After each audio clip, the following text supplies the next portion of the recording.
Hello, I'm Dr. John Iskander. Welcome to CDC Beyond the Data. I'm here today with Dr. Bill Murphy, a research physicist with CDC's National Institute for Occupational Safety and Health. Welcome, Bill. Thank you, John. So our grand rounds today was hearing health across the lifespan.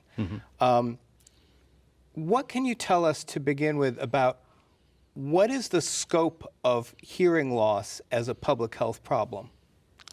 Well, it's actually rather large. You know, when I started working in this field, I didn't have an idea of how large the scope of the problem can be. In the data that we share in this presentation, we've noted that in the United States, 61 million persons suffer from high-frequency hearing loss. And that's people who have a hearing loss of more than 25 decibels at 3, 4, and 6 kilohertz, frequencies at which we test for hearing. So that's a large proportion of the population. Now, particularly healthcare providers, when they hear high-frequency hearing loss, they may associate that with aging. Is that the only group in our population that's at risk? No. Well, I work at the National Institute for Occupational Safety and Health, and we are interested in all aspects of things that would cause hearing loss within workers. And the primary cause that they suffer, or that causes the hearing loss, is noise exposure. So when we have workers that are exposed to more than 85 decibels of sound, and that would be, for instance, you and me trying to have a conversation where I would have to raise my voice in order to be able to communicate to you over the noise. That's an example or a sign of being in a noise environment that's too loud. And so we have noise as one source. We also have other things that are potential ototoxic exposures. We have things such as medicines that people can be exposed to if they're on some chemotherapy medications like cisplatin or carboplatin. We have aminoglycoside antibiotics that are potential causes of hearing loss. Those are things that can affect a person's hearing. We have workers that are having multiple exposures to not only noise, but also to things such as organic solvents, or maybe they have some heavy metal exposures such as lead or cadmium, mercury, those kinds of things. And those can cause hearing loss in a person as well. So a lot of things that could put working age adults at risk for hearing loss, certainly some age-related effects of hearing loss. What about children, adolescents? What might put them at risk for hearing loss? Right, good question. The thing that we see in children and adolescents is maybe the not being knowledgeable about what it is that could cause a noise-induced hearing loss, or what could cause hearing loss in their situations. So, for instance, I had a discussion last night with my colleague Deanna, and we were talking about noise exposures with fireworks. So if you have children that are using fireworks and setting them off, and maybe out behind the garage and blowing off a black cat or a firecracker or something like that, just those exposures alone without proper protection can produce hearing loss in children. We also have children that are, the iPod generation, so to speak, that we have a lot of children using, in adolescence, using personal music players, getting exposures that way. My own children have gone to a number of rock concerts and things like that. And the noise levels, the exposure levels at rock concerts are in the 110 to 120 decibel noise exposure range, or sound level range. And those are potentially very damaging to the hearing. Yeah. So again, a point people may not be aware of, that it's not only ongoing exposures, but there are certain acute exposures that can cause permanent damage to hearing. So thinking about all of these groups, different kinds of ages, what are the sort of both kind of personal and maybe more public health prevention strategies that have been found to work? Well, one of the programs that we discussed in the grand rounds is the Dangerous Decibels program. And the unique thing about Dangerous Decibels is it is a evidence-based public health promotion and hearing loss prevention program.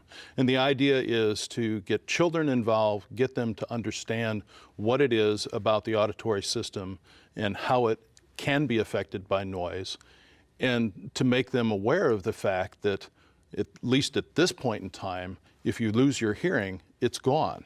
You know, it's not like a burn on your skin where, all right, you burn yourself and it heals up. No, if you destroy the hair cells in the cochlea, they're gone. Now, hopefully in the future, we'll see perhaps maybe some genetic treatments in animals and in humans where they may be able to restore hearing through a genetic treatment. And I know that they've had success in mice in doing this, but at this point we haven't got it for humans. Okay. So thinking of, again, someone, you know, a parent, a homeowner, what are the hearing protection technologies or mechanisms, you know, available to them on an everyday basis? Good question. So one of the things that we have promoted with dangerous decibels is to turn it down. If you're listening to music, if you're listening to an iPod, a personal stereo, rock concert, whatever, turn it down means turn the volume down. Another one that you can do is if it is too loud, you can walk away. As you move further away from something, the sound levels that are reaching your ears are going to be reduced just because of the spreading of sound over the surface area of what you're looking at. The other one is to protect your hearing. And that's actually what I've spent a good part of my career at NIOSH working on hearing protection and understanding how hearing protection can be tested, how it can be rated, different ways in which we can test workers to make sure that they are wearing their protection properly. And of course, many of those technologies, earplugs and earphones, are available to the public. Yes, they are. You can go to Kroger, at least up in Cincinnati where I live, the local grocery store, Walmart or wherever, and you can find a little box of earplugs for a couple dollars or something like that. You can buy a set of earmuffs at any of the hunting stores that will give you a good amount of protection from firearms and noise from, shooting guns or doing target practice or something like that.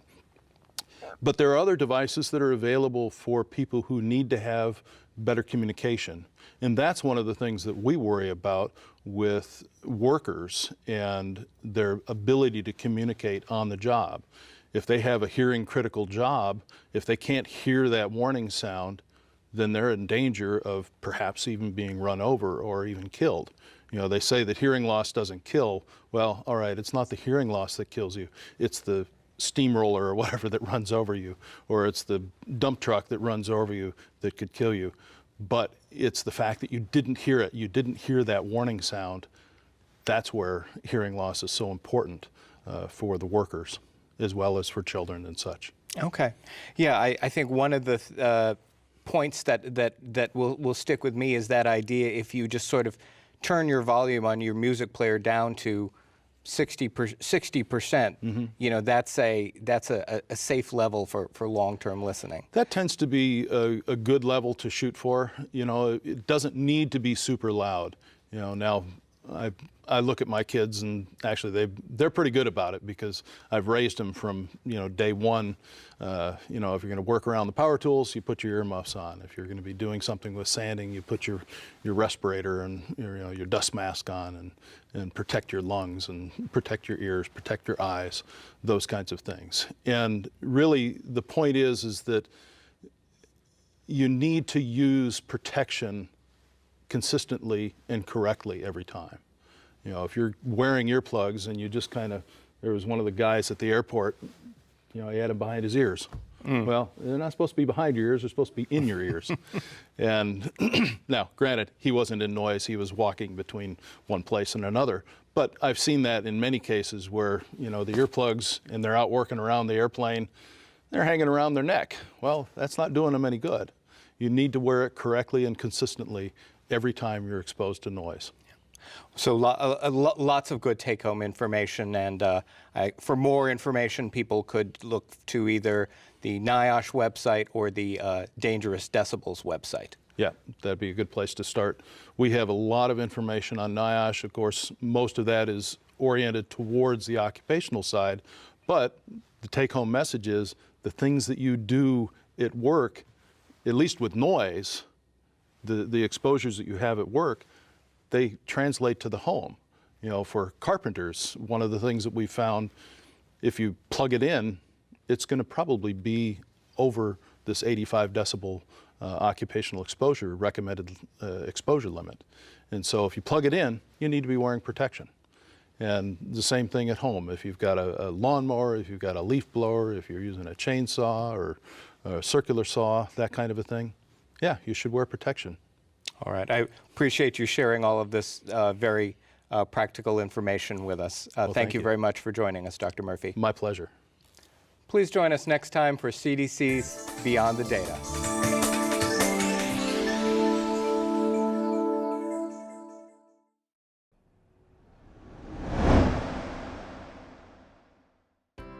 We should care about tuberculosis in the United States because these days diseases move quickly and diseases move easily. We at CDC say that a disease threat anywhere is a disease threat everywhere.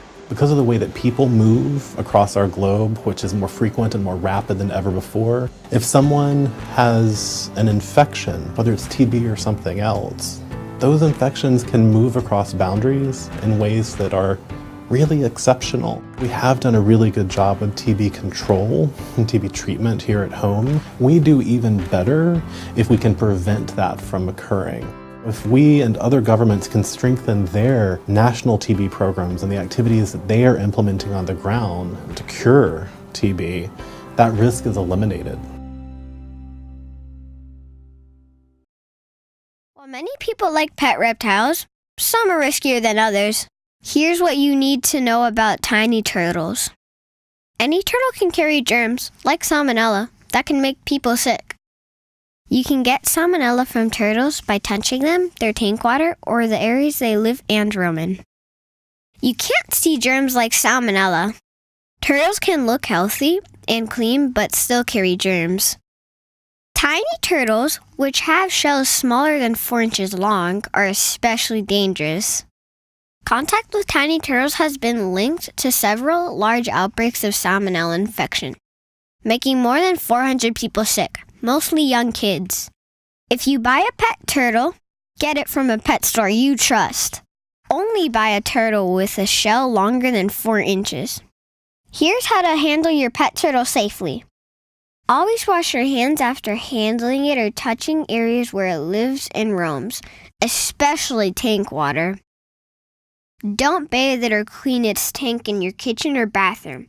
Do this outside. If you have to wash it inside, use a tub or bin that is only used for your pet. And whatever you do, don't kiss or snuggle your turtle. If you don't want your turtle anymore, don't just toss it. Call your local pet store or reptile rescue. Turtles can be great pets, but they aren't right for every family.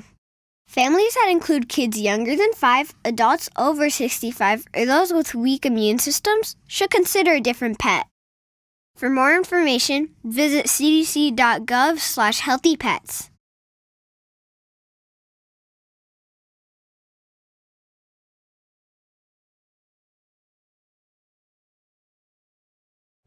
Over 1/3 of people receiving medical care for HIV infection have not been vaccinated for hepatitis B.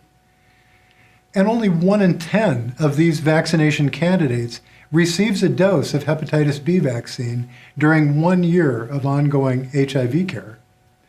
HIV negatively affects all phases of hepatitis B infection, and liver-related mortality, in which hepatitis B plays a central role, is the leading cause of non-AIDS related deaths among people with HIV. In addition, the incidence of acute hepatitis B infection in this population is about 100 times higher than in the general population. More than 20 years after the recommendation to vaccinate everyone who has HIV infection for hepatitis B, the initial decreases in hepatitis B cases and in end-stage liver disease among HIV patients have plateaued. The Department of Health and Human Services has outlined strategies for achieving a 60% reduction in new hepatitis B cases by 2020. To measure progress towards this goal, we needed to know the percentage of HIV patients already vaccinated for hepatitis B. We used data from the Medical Monitoring Project in order to describe the unmet need for hepatitis B vaccination. We interviewed and reviewed the medical records of over 18,000 HIV patients to determine the percentage that had not been vaccinated and had no laboratory evidence of either hepatitis B infection or immunity. So, what can be done to help more HIV patients be vaccinated for hepatitis B? First is to highlight the long-standing recommendation to give the first dose of hepatitis B vaccine during the first HIV care visit, just after drawing blood for serologies. And second, not to delay vaccinating patients with low CD4 counts. Third is to provide consistent recommendations across guidelines for the dose and schedule for administering the vaccine. Fourth is to increase the use of clinical reminders and standing orders. Fifth is to extend coverage through state vaccine programs to include adult vaccination. And finally, it's important that we continue to provide clear messaging about the effectiveness and safety of vaccines. Working together as clinicians, as training program directors, as facility administrators, and as policymakers, we can do better at vaccinating our HIV patients for hepatitis B. My name is Sam Leitch. I've been a football player, an assistant coach, a head coach, and a broadcaster for over 30 years. About a year ago, at age 71, I received a heart transplant. When I went into the hospital, the doctors told me I had less than a week to live. My life was saved on the last day that I was supposed to be on this planet. And now I know what a miracle feels like. Someone saved my life. I don't know who that person was. It changed my outlook on life. It changed my appreciation of every second of every day. After the transplant was over and I came to, I realized that I had a new mission in life, and that was that I wanted to encourage others to be an organ, eye, and tissue donor. Having a new heart's given me time to spend more time with my loved ones, spend more time traveling to see them play ball and watching them grow up, and also talking to other people about being donors themselves. The most common thing I hear when I ask people why they haven't signed up is, I don't know, I just haven't thought about it. Well, why don't you think about it? Think about the life you might save or the life you might enhance. People tell me all the time, I'm too old. You're never too old to sign up. There are over 130 million people that have already signed up to be an organ and tissue donor. Men, women, young, old, and you can be a part of that. You could be the hero. You could save somebody's life. My name is Sam Leitch, and my second chance at life was made possible by an organ donor.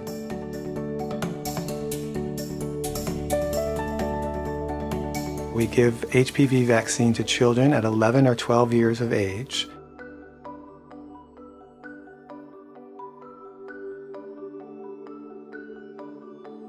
I have 4 children, 2 boys and 2 girls, and I've given the vaccine to all of them.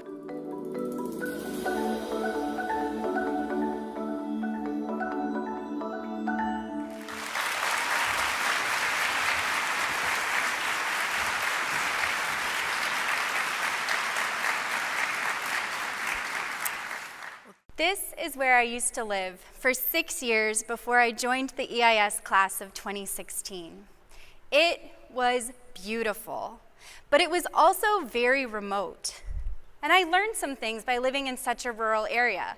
For example, did you know that Amazon will call you to ask if your address really exists? I also thought it was no big deal to go 180 miles round trip to pick up some organic fruit at the Gallup Safeway, or travel 336 miles round trip to eat at my favorite cafe in Flagstaff, or load up the car to go 460 miles round trip to pick up my parents at the Albuquerque airport. Did anybody guess my previous location based on my geographic hints? So bonus points if you guessed Chinle, Arizona, in the Four Corners region of the United States. I lived right in the middle of the Navajo Reservation when I had the great privilege and honor to be a physician at Chinle Hospital. I loved living in Chinle, but small town living can be challenging. For example, I used to dread going to the grocery store to buy ice cream because I worried that I would run into one of my patients with diabetes and they would raise their eyebrows at the hypocrisy in my cart. I also got to experience the rumor mill each time I gave birth at our small hospital. I must have had at least 10 visitors within the first hour of my first son's birth. I got beautiful gifts like this handmade cradle board, but as you can see from the picture, I was exhausted. These rather minor inconveniences gave me just a tiny window into the complaints I heard from my small panel of patients living with HIV. I'm going to share some stories about people I met, but I've changed their names and identifying information, and I'm not showing any actual images. One of my patients worried about getting his lab drawn at the only lab in town because he had a family member working there. Another man worried about getting his prescriptions filled at the only pharmacy because an ex-partner worked there. I took care of a patient I'll call Kevin, who had an HIV drug resistance pattern that we typically only see in large cities. He had a prominent position in his community, and he was traveling the 584 miles round trip to Phoenix to meet anonymous sex partners online. I also took care of Tyler, who didn't have enough gas money for transportation to a larger town, but he was using a sex app to meet men in and around his small community.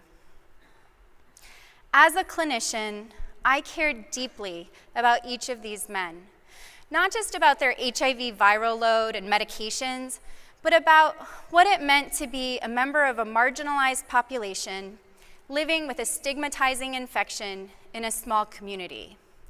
I wanted to do more for them. I wanted to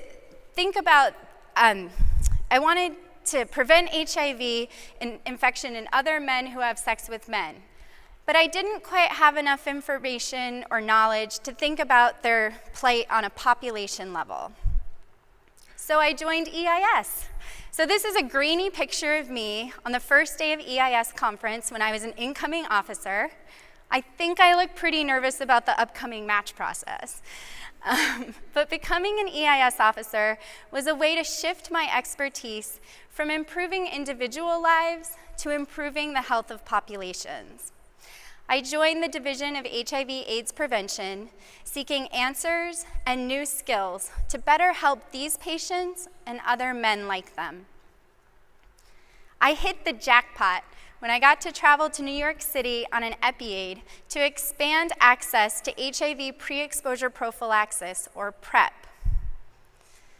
I was wowed by their glitzy, sex-positive media campaign. PlaySure ads were plastered all around the city. The health department even distributed these PlaySure kits. They included high-quality condoms, lube, and a compartment to store your PrEP or your HIV medication. I got to meet Ben, who came to a community advisory board meeting with the LGBTQ+ advisor from his school. Ben shared his opinion about how we could increase PrEP awareness among other young, gay, African-American men like himself. I left that meeting feeling so optimistic about how Ben could prevent himself from being infected with HIV. He had access to New York City's sexual health clinics and could even receive free PrEP through Medicaid or other city subsidies.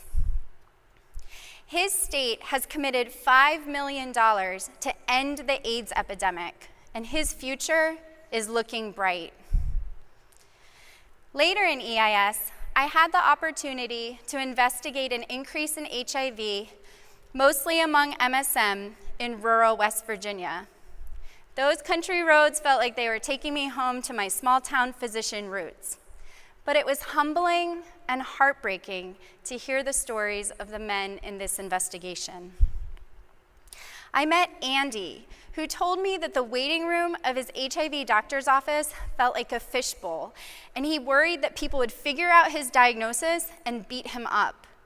He and the other men I met all said that they were not comfortable going to a local health department to get HIV testing because they worried about the stigma they would face even just in the waiting room. Sam had the same primary care doctor for 10 years, and he was never asked a sexual history or offered an HIV test. William was initially suicidal after learning of his diagnosis, but he worked with his Ryan White case manager to embrace his diagnosis and educate his friends and roommates.